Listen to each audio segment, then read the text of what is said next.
এক পিস মাছ 600 টাকা, এই দামটা জাস্টিফাইড কিনা? গরম গরম ভাত আর রসুন ভর্তা, গরুর মাংসের কালা ভুনা 280 টাকা। এত মজার স্বাদের রুই মাছ কারি আমি লাস্ট কবে খাইছি আমি বলতে পারবো না। আমি এখন আছি বর্তমান সময়ের অন্যতম জনপ্রিয় রেস্টুরেন্ট দূরবীন বাংলায়, আর আজকের সেহারিটা আমি এখানেই করব।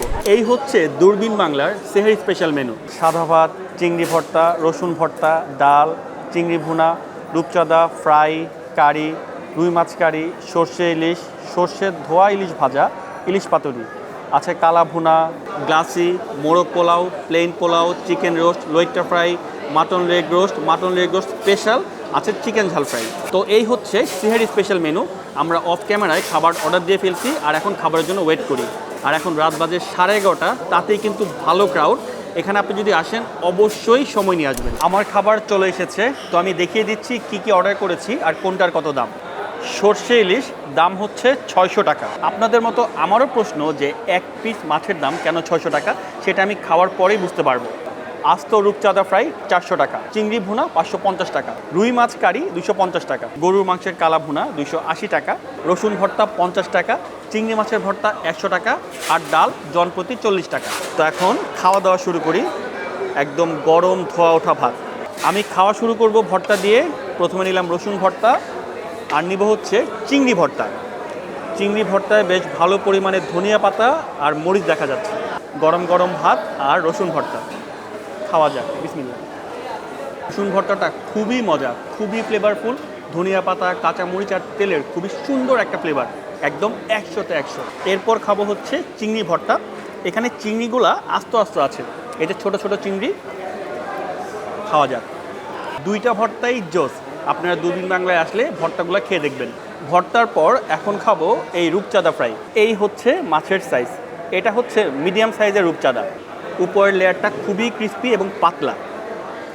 তো মাছটা আমি খালি খাই, খুবই লাইট ফ্রাইড। আর রূপচাঁদা মাছের খুব সুন্দর ফ্লেভার আসতেছে, তার মানে হচ্ছে এটা ভালো কোয়ালিটির রূপচাঁদা। তো এরপর হচ্ছে এই রুই মাছ কারির পালা। এই মাছটা টমেটো দিয়ে রান্না করা হয়েছে, আর উপরে বেশ ভালো পরিমাণে ধনিয়া পাতা আছে, আর তেল মশলায় একদম ভরপুর। তো এখন রুই মাছ আর ভাত খাওয়া যায়। এত মজার স্বাদের রুই মাছ কারি আমি লাস্ট কবে খাইছি আমি বলতে পারবো না। এরপর খাবো এই চিংড়ি ভুনা। আর মাছের সাইজটা কিন্তু বেশ বড়, দেখেন। চিংড়ি মাছটা নিলাম আর নিব ঝোল।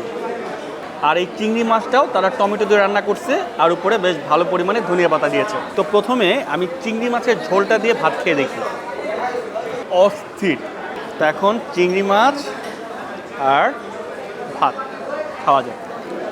সোফার যতগুলো আইটেম খাইছি প্রত্যেকটাই মজার, আমার ভাতই শেষ হয়ে গেছে। তো এরপর আমি খাবো হচ্ছে এই সর্ষে ইলিশ। সর্ষে ইলিশের গ্রেভিটা কিন্তু খুবই ঘন। এখন ইলিশ মাছ নেই, আর এই মাছের ভেতরে ডিম আছে। তো প্রথমে আমি ডিমটা খালি খেয়ে ফেলি। ইলিশ মাছের ডিম আমার খুবই পছন্দ।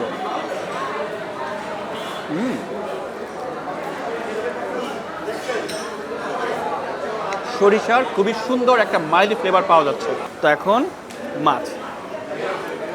মাছের সাইজটা আরেকটু বড় হওয়া দরকার ছিল, এক পিসের জায়গায় 2 পিস হলে কিন্তু মন্দ হতো না।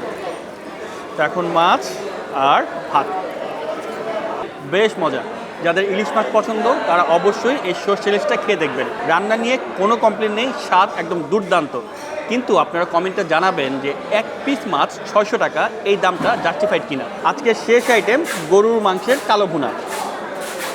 আমার ভাত শেষ, তাই আমাকে আরেকটু ভাত নেওয়া লাগবে। তো প্রথমে আমি কালো ভুনা খালি খাবো। এই কালো ভুনাটা হচ্ছে চট্টগ্রামের স্টাইলের। মাংসের উপর লেয়ারে একটা পোড়া পোড়া টেক্সচার আর বেশ ভালো মশলাদার। এটা রাজশাহী স্টাইলের কালো ভুনা না। আমি আরও 1-2 পিস মাংস নেই। আর কালো ভুনার সাথে কিন্তু পাতলা ডাল খুবই জমে, সাথে ডাল। এখন খাওয়া যাক। ভাত, ডাল আর গরুর কালো ভুনা, বেস্ট একটা কম্বিনেশন। আর এই গরুর মাংসটা একটু শক্ত শক্ত, যেহেতু উপরে পোড়া একটা লেয়ারের মতো আছে, তাই চাবায় চাবায় খাওয়া লাগবে। তো ওভারঅল দূরবীন বাংলার খাবারগুলো আমার কাছে খুবই ভালো লাগছে। খাবারের মান আর স্বাদ এক কথায় অসাধারণ।